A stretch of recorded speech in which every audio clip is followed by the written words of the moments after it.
Assalamualaikum warahmatullahi wabarakatuh. Perkenalkan, nama saya Novita Safitri dengan NIM 2121030 dari kelas PAI 1A. Baiklah, di video kali ini saya akan menjawab soal pertanyaan UTS dari mata kuliah Ulumul Hadis, yang mana soal pertama yaitu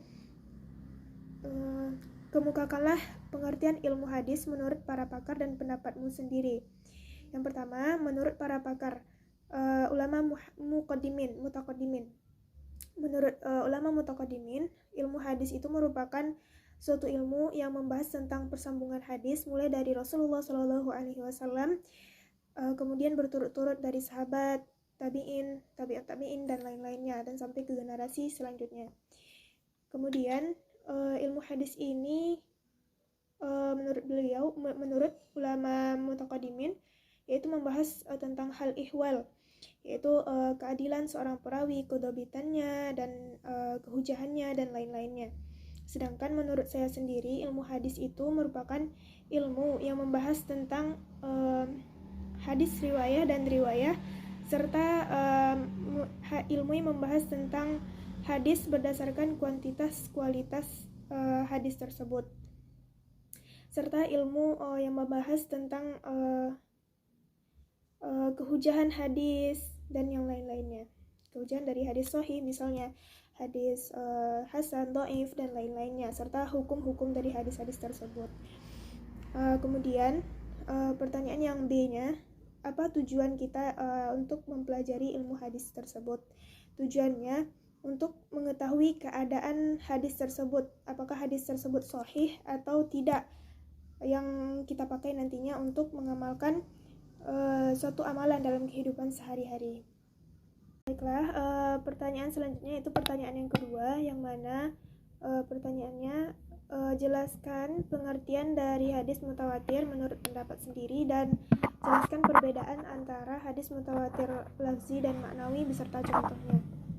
Baik, di sini pertama saya akan menjelaskan tentang pengertian hadis mutawatir. Hadis mutawatir itu sendiri secara bahasa berasal dari bahasa Arab, yaitu al-mutatabi'un, yang artinya berkelanjutan, berurutan maupun bersambung. Sedangkan secara istilah yaitu hadis yang dapat ditangkap oleh indrawi atau panca indera, yang mana hadis ini diriwayatkan oleh sejumlah banyak rawi dan mustahil mereka akan sepakat untuk berdusta. Nah, selanjutnya yaitu syarat-syarat dari hadis mutawatir. Hadis mutawatir itu syaratnya yang pertama, hadis yang diriwayatkan oleh banyak rawi atau banyak orang dan mustahil mereka akan berdusta, itu yang kedua. Dan yang ketiga, sanadnya bersambung dari awal hingga akhir sanad. Dan yang keempat, sandaran sanadnya itu indrawi. Nah, selanjutnya saya akan menjelaskan perbedaan antara hadis mutawatir lafzi dan maknawi. Hadis mutawatir lafzi ini merupakan hadis yang diriwayatkan secara mutawatir, baik makna maupun teksnya. Contoh hadis mutawatir lafzi ini yaitu hadis yang diriwayatkan oleh Ibnu Majah, yang mana hadis tersebut berbunyi, man kadzdzaba wa alayya muta'ammidan falyatabawwa maq'adahu minan nar, yang artinya, barang siapa yang berdusta kepadaku maka bersiap-siaplah ia untuk menempati tempatnya di neraka.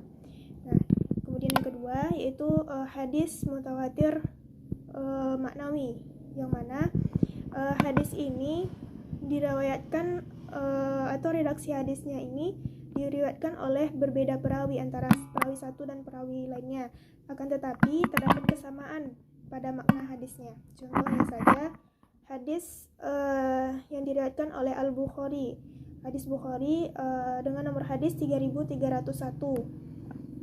yang mana hadis ini menjelaskan tentang mengangkat tangan ketika berdoa. Nah, jadi Rasulullah Shallallahu Alaihi Wasallam bersabda,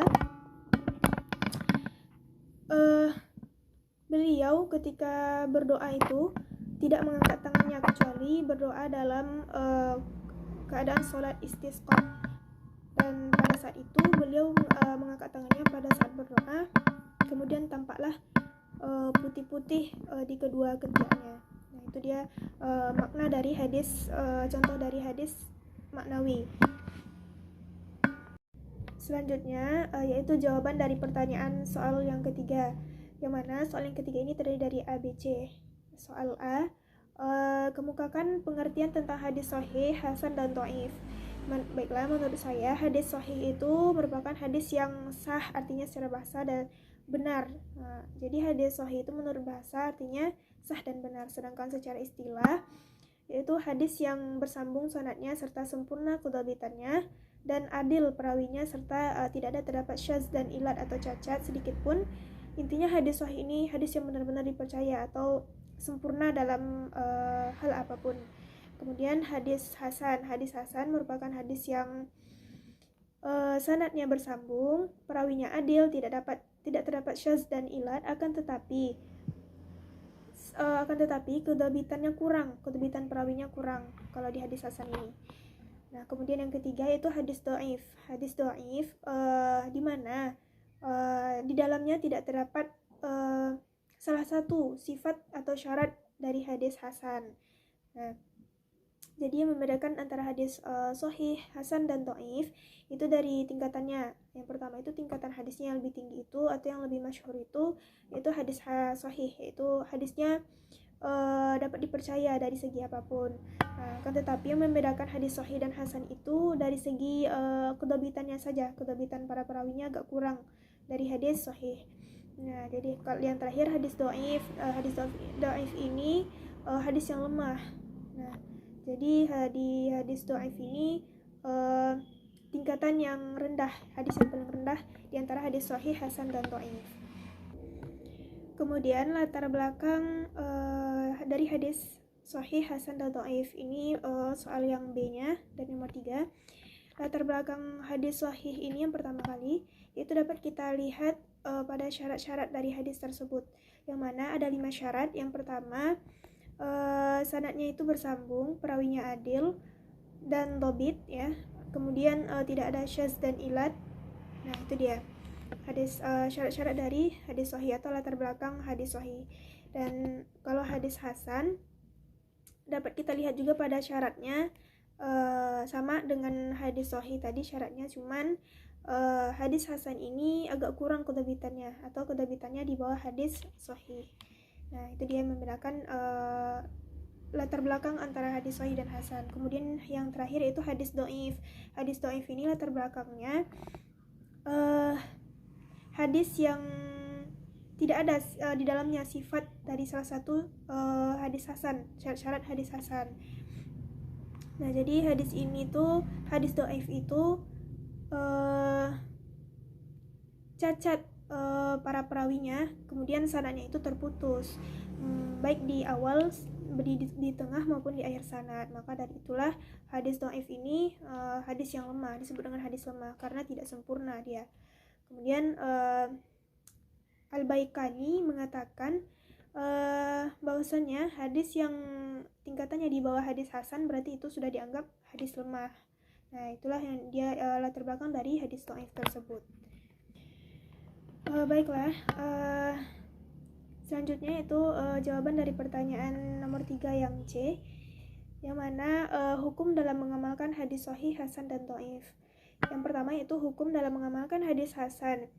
Menurut para ulama hadis, mengamalkan hadis hasan ini wajib hukumnya untuk diamalkan atau dijadikan landasan dalam kehidupan sehari-hari. Jadi hukum beramal dengan hadis sahih ini menurut pakar ulama itu wajib menurut ulama hadis. Dan yang kedua, hadis hasan ini, hukum beramal dengan hadis ini hujah. Para ulama menyebutnya hujah ya.